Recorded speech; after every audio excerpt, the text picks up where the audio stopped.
vortex.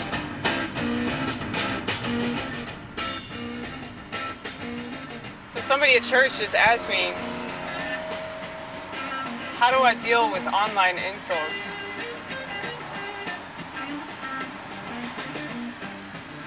I put them on my mantle. I do. I have so many of them. I'm kidding, I don't have a mantle. But if I did, that's where the insults would go.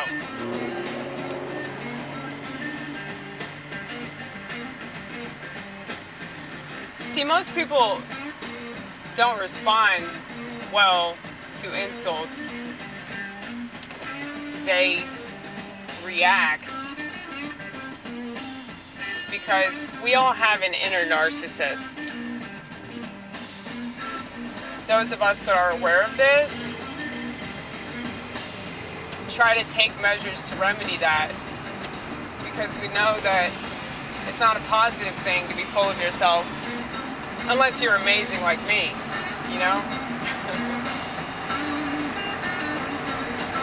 You see, if you're an interesting person that lives life the way that you want to live it, and you don't allow yourself to be thwarted and pulled in various directions, because I see a lot of people doing that,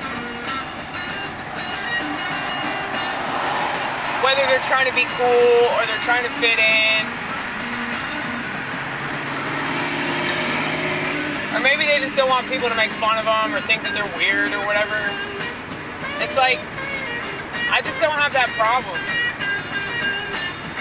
When I was younger, I tried to fit in, and that was stupid, because I never did. I was never the slightest bit successful. So it was like, what's the point? But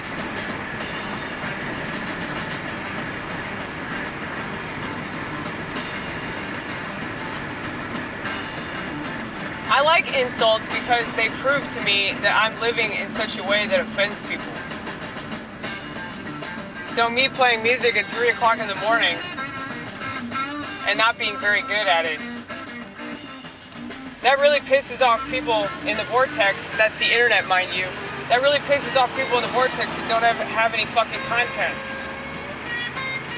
So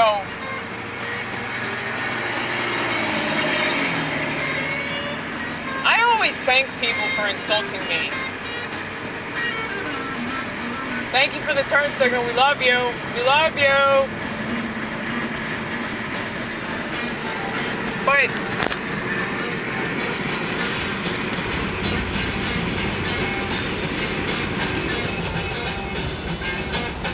it means a lot. It means a lot to be insulted. That means that you pose some sort of threat, and the person that's insulting you isn't even aware of it. It's awesome. Now, most of the time, though, like, I usually agree with whoever's insulting me, because in some form or fashion, they're not wrong. In some form or fashion, the way that they're looking at me is correct. So that's why I welcome insults, and I welcome criticism. And when people get upset because of something that I've pointed out, or, you know, they don't agree with me,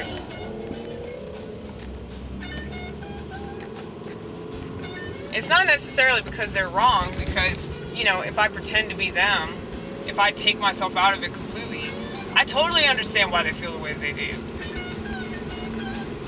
If I try to imagine being another person looking at me, driving around playing keyboard, or going on a typical anti-seatbelt rant, like, I get it.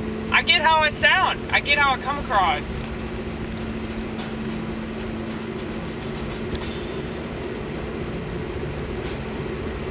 See, I'm wearing my seatbelt right now because I feel like it.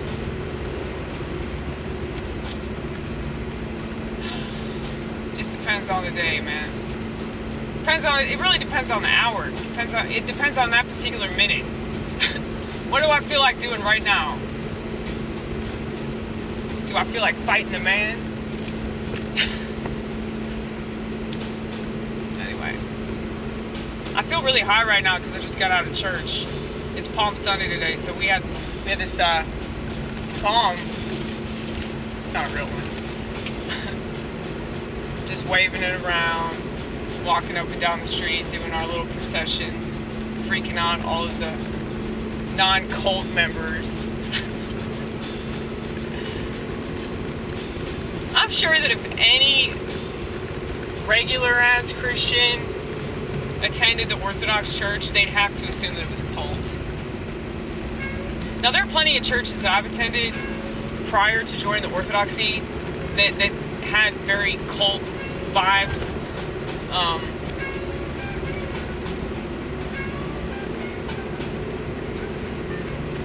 But, you know, as long as you know that you're in a cult, I don't think it's a cult.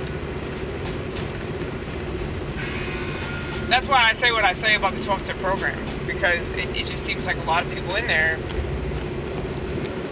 have no idea that it doesn't make logical sense to continue to refer to yourself as something that you no longer are.